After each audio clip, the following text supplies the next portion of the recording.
niche offering in the market, as it will provide consumers a unique opportunity to target very special health outcomes, such as combining lion's mane with omega-3 and ginkgo biloba and other cognitive health supplements can significantly enhance your brain health, focus, and your cognitive function. And combining reishi and ashwagandha with CBD and other health supplements can create a powerhouse of wellness.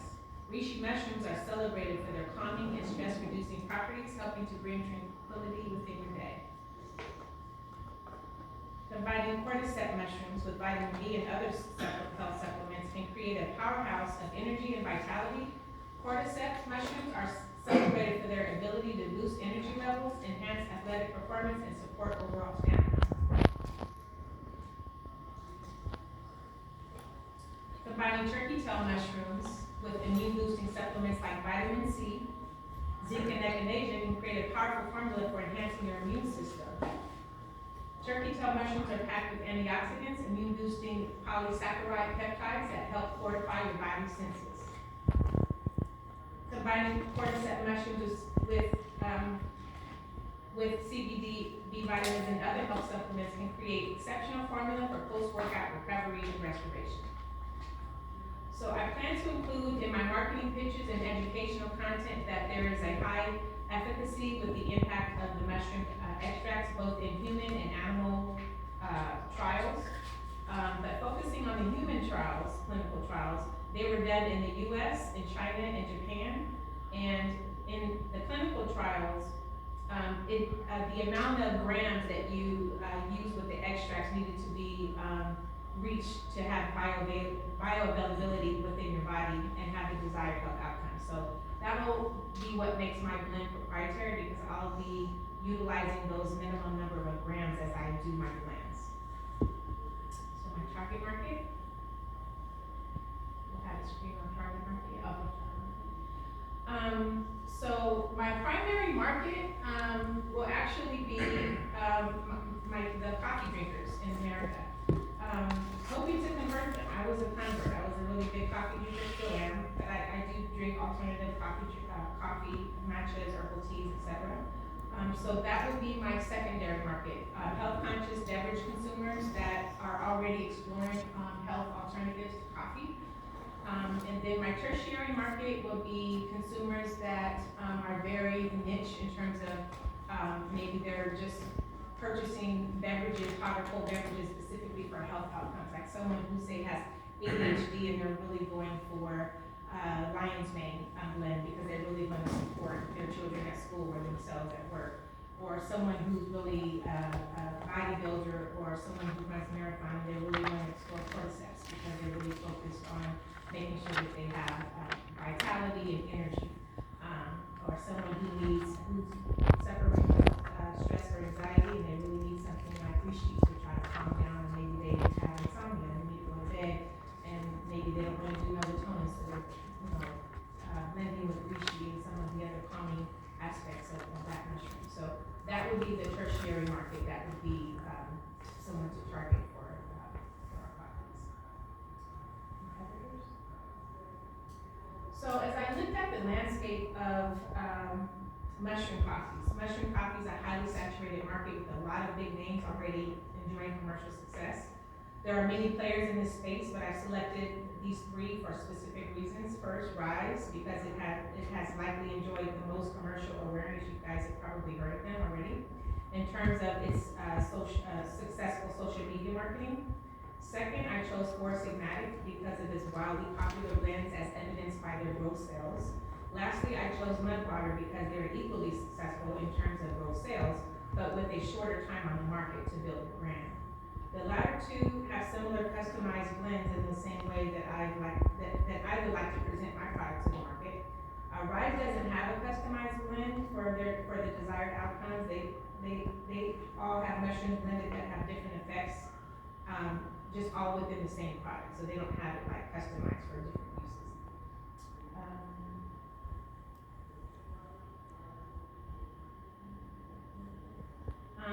I thought that they were a notable contender because many people have heard about them, so I thought it was important to include them.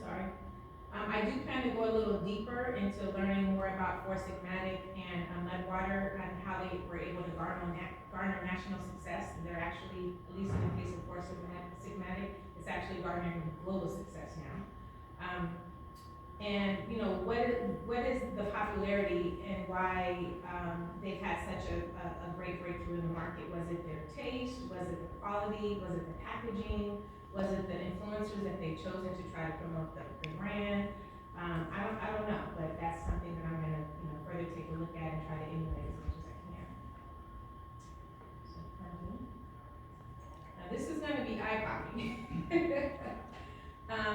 After researching my competitors and what is needed to fund their highly successful mushroom coffee enterprises, all of my competitors started at least over 5 years ago, and Rise needed at least $2.5 million to start and scale, while Medwater and Four Sigmatic were closer to about $5 million.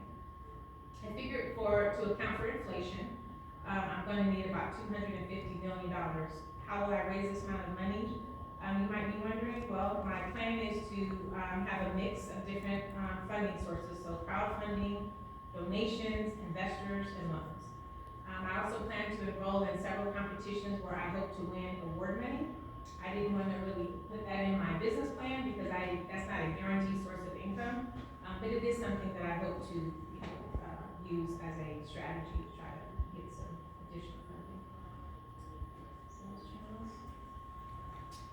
To simplify this section, because I know we're going to talk about marketing and revenue streams, just to say that my sales channels will be direct to consumer and business to business. And I'll talk a little bit more about these channels in the next segment. Okay, so there are a few examples of how I plan to use marketing, both traditional and digital. So for instance, for my direct to consumers, it will be samples at food stores, farmers markets, trade shows, and wellness events. For also direct to consumers, maybe retail business, SEO optimized searches on Google and some of the other large platforms. And email marketing, this would be if I do get initial customers, putting them on the email list, continuing to market to them on a regular basis, especially if they're like low to moderate consumption users. And then maybe looking into influencer partnerships with health and wellness conscious people who have influence within their space using social media. Revenue streams. I expect revenue to come from mostly direct to consumer. That would probably be my main source, as well as business to business sales, as I mentioned. I've seen competitors experience success with subscription boxes, so I'm definitely going to be exploring that as well. Pop-up shops, as well as event sales at wellness conferences and festivals. I know that e-commerce will play a really big role in most of my transactions because I'm looking at Shopify, as well as my own website, as well as affiliate marketing, which will be through Amazon and some of the other channels like Shopify in order to drive sales. I also hope to break into retail distribution in specialty stores like wellness centers, so like yoga studios or gyms or health food stores and places like that might cater to that type of consumer.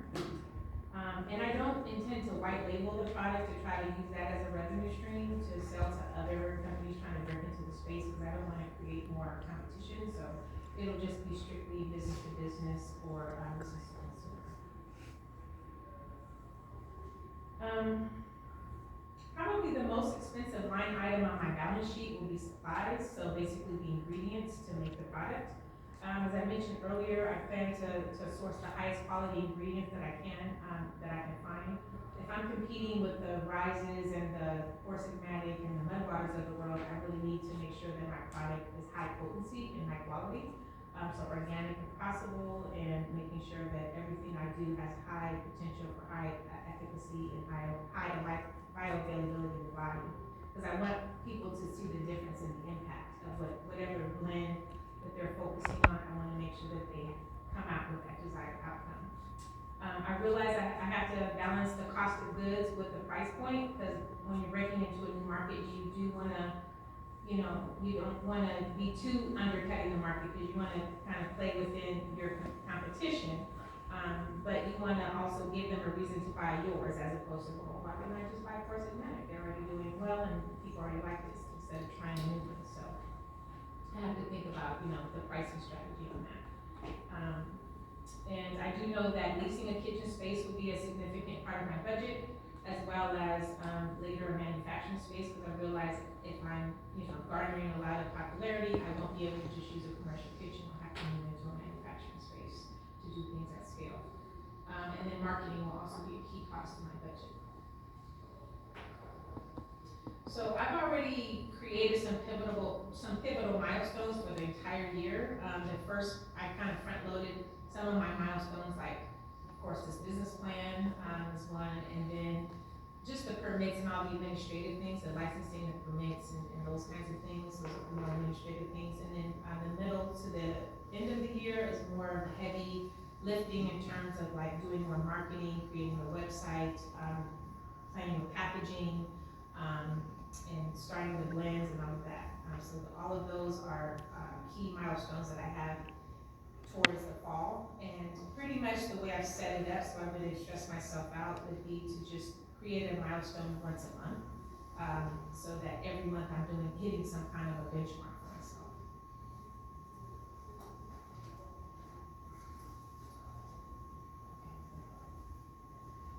Okay, so I plan to lead operations individually and fly solo until I can't any longer. I will at least try to, continue to operate by myself without a full-time employee until I get either resources, like from a loan or from funding or investors, or from revenue from sales. Then I could start scaling with staff and things like that. I imagine I will need a full-time staff member by the time I start product marketing, because once you start product marketing, the sales start coming in and then you gotta fulfill sales. So that'll probably be when I start looking at hiring a full-time staff, which will probably be towards the end of the year or early next year. And that's assuming that I get the funding that I need to start. So I think that's the end. Thank you.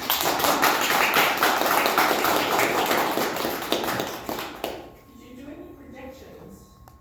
I did. Was that on the slide with the funding of the target market? I think I had some projections. One with that one. Oh, they didn't come out.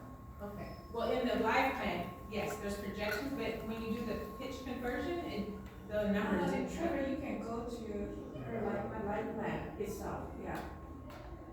So, when I did the research, there's 340 million Americans, and about 62% of people in America drink coffee every single day. 72% drink coffee moderately, like two to three times a week.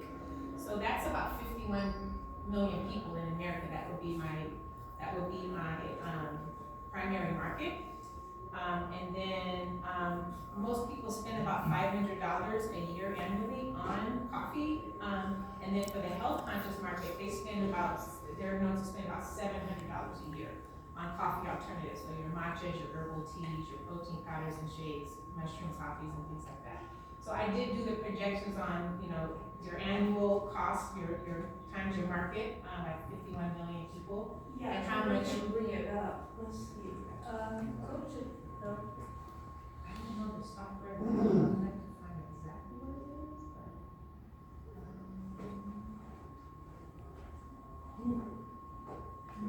Did you put anything in the forecast? I did. Yeah. How do I get to Go that? up to the forecast, yeah. Go up to the forecast, yeah. Scroll down. Okay, so this is a different view than what I was doing. I go in this view right here. Is this mine or someone else? Well, this is the part.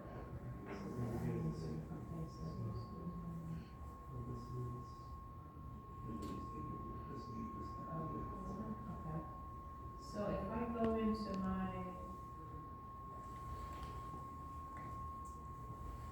okay, the pitch, okay, maybe that's, okay, yeah, this is, okay, here we go.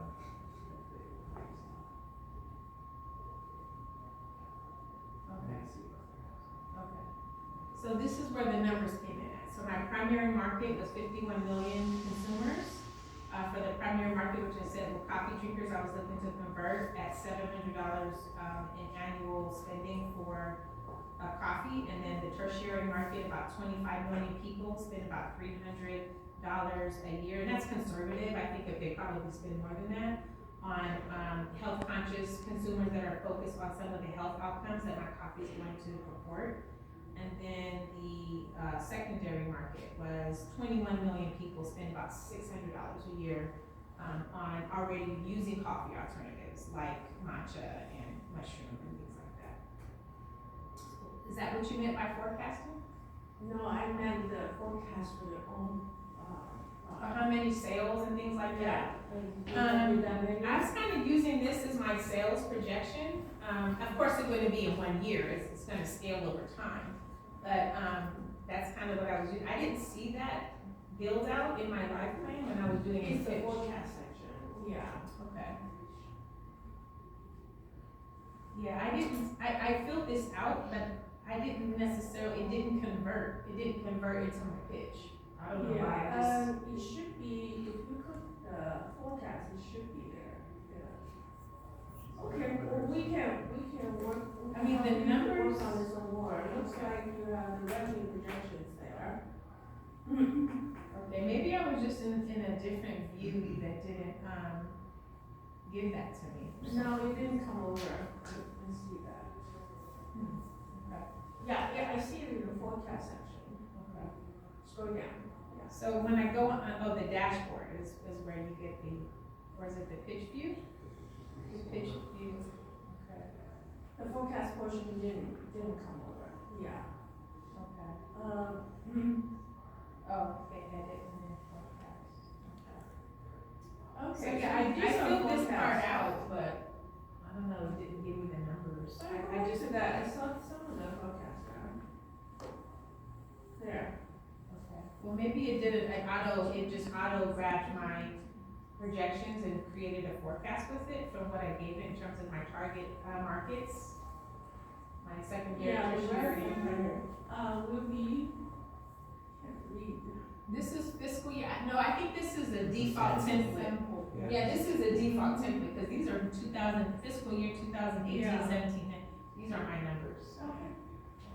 So yeah, I'm sorry if that was a part of That's it. okay, no, I just wonder whether you, because it's a large investment, $250 million, you really want to work through your forecast to see if you Yeah, get that. definitely. You have the means to, you know. Well, I remember in one of the FEDA classes, someone was talking about a 10x, investors want a 10x back annually, in terms of whatever they invested in the business, so that would be the amount that I was gonna try to target.